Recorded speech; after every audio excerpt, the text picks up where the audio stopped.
छत्तीसगढ़ के deputy CM Arun Sao राजधानी दिल्ली पहुंचे। बता दें कि deputy CM Arun Sao BJP के लिए दिल्ली के अलावा कई राज्यों में प्रचार कर रहे हैं। स्वदेश न्यूज के संवाददाता शुभ सेठ ने छत्तीसगढ़ के डिप्टी सीएम अरुण साव से खास बातचीत की, जहां उनसे लोकसभा चुनाव, छत्तीसगढ़ में नक्सली समस्या समेत तमाम मुद्दों पर चर्चा की। आइए सुनते हैं तमाम मुद्दों पर अरुण साव ने क्या कुछ कहा।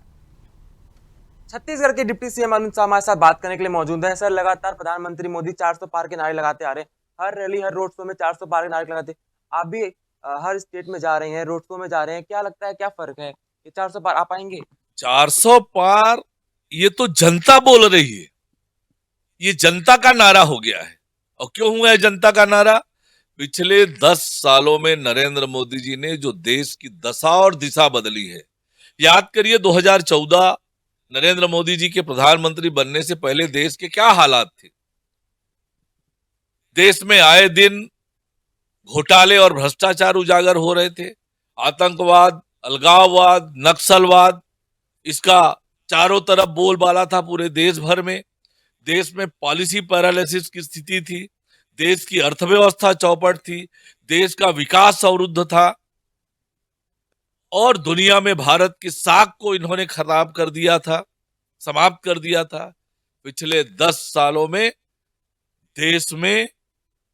देश की दशा और दिशा में नरेंद्र मोदी जी ने जो परिवर्तन किया है, इसके कारण विकसित भारत के निर्माण के लिए आज देश की जनता 400 सीटों के साथ नरेंद्र मोदी जी को तीसरी बार देश का प्रधानमंत्री बनाना चाहती है।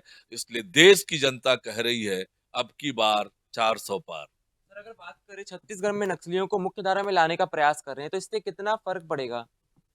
देखिए, हमने लगातार कहा है हम बातचीत करने के लिए तैयार हैं। विकास के साथ जुड़िए, बस्तर को विकास को अवरुद्ध मत करिए।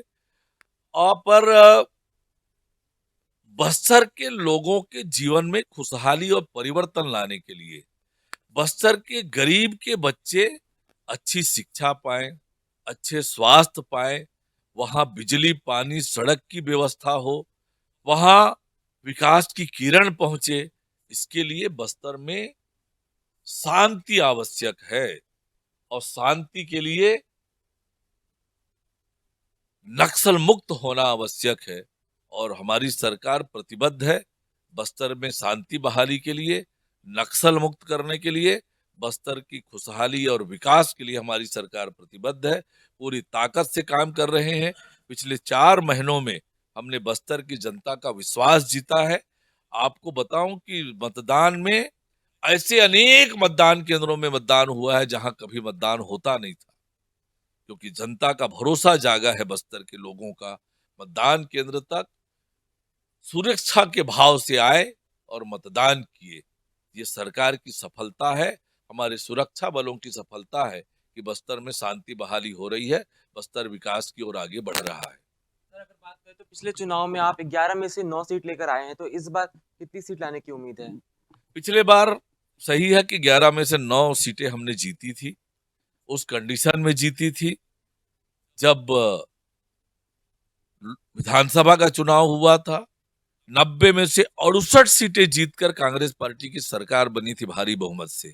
4 महीने बाद लोकसभा का चुनाव हुआ, हमने 11 में से 9 सीटें जीती। 2 सीटें थोड़े थोड़े वोटों से हारे थे। इस बार परिस्थितियां बदली हुई है।